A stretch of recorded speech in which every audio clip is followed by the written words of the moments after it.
Assalamualaikum warahmatullahi wabarakatuh. Apa kabar bapak-bapak, ibu-ibu, guru-guru, semuanya. Semoga selalu dalam keadaan sehat walafiat dan senantiasa terus bergerak, terus menjaga imunitas sehingga di masa pandemi ini kita terus tetap sehat, bersemangat, dan tentunya kita juga terus berdoa untuk saudara-saudara kita yang lainnya yang terkena pandemi, ya, yang terdampak pandemi. Di kesempatan Parentage kali ini adalah saya ingin berbagi tentang bagaimana mengatasi anak-anak yang sulit makan, ya. Di satu sisi ortu bingung ketika anaknya suka sekali jajan, suka sekali ngemil begitu, ya. Tetapi di saat yang sama orang tua juga kebingungan ketika anaknya susah makan, susah pokoknya disuruh makan teh hese pisannya, susah banget begitu. Padahal mereka adalah di masa-masa pertumbuhan, pembentukan sel di tubuhnya membutuhkan asupan-asupan, membutuhkan makanan yang cukup sehingga anak-anak menjadi tumbuh sehat, ya, tumbuh dengan baik begitu. Jadi ini menjadi kebingungan buat orang tua kebanyakan, ya, khususnya ibu-ibu. Mereka bingung gimana ini cara mengatasi itu. Nah, saya ada beberapa tips. Yang pertama adalah jangan kita memaksa anak-anak untuk menghabiskan makanannya, ya, apalagi dengan cara menakut-nakutinya, cara mengancamnya. Justru itu tidak membuat anak menjadi lebih bersemangat, makin nolak begitu. Jadi jangan paksa anak-anak menghabiskan makanannya. Yang kedua, libatkan, ajak anak-anak untuk menyiapkan makanannya. Jadi menyiapkan di sini bukan menata piring, bukan, tetapi diajak memasak, dilibatkan untuk membuat sesuatu sambil ada diskusinya, kita mau masak apa nak, ini sehat, ini kita harus coba ini dan sebagainya. Karena ketika indera-indera anak-anak ini dilibatkan, itu motivasi untuk tertarik itu lebih tinggi dibanding anak hanya dinasihati atau disuruh, apalagi ditakut-takuti.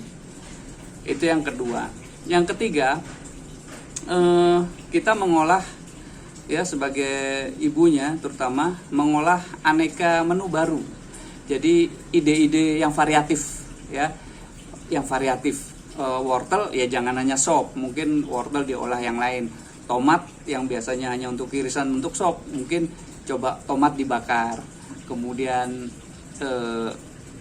kentang diolah, ada yang direbus, kadang digoreng dan sebagainya. Jadi ada variasi sehingga anak akan tertarik karena anak suka hal-hal yang baru.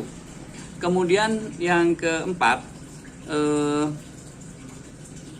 sesekali, jadi makanan kesukaan anak-anak itu, ya, itu diberikan. Apa itu? Ya dalam bentuk jajanan kayak, atau yang dia suka lah.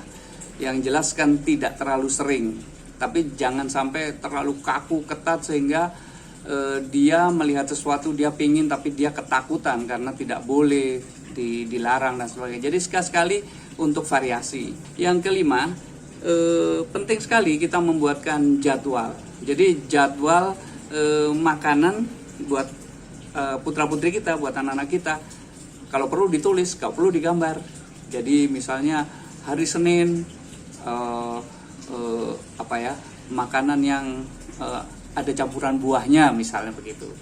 Kemudian untuk hari Selasa dan seterusnya. Jadi jadwal itu membuat seorang anak menunggu-nunggu. Nanti aku makanan kesukaan dan sebagainya. Jadi di sini membantu untuk anak untuk terbit seleranya untuk mau makan begitu. Yang keenam, seperti di nomor 3 atau 4 tadi, ya. Jadi diperkenalkan menu-menu baru.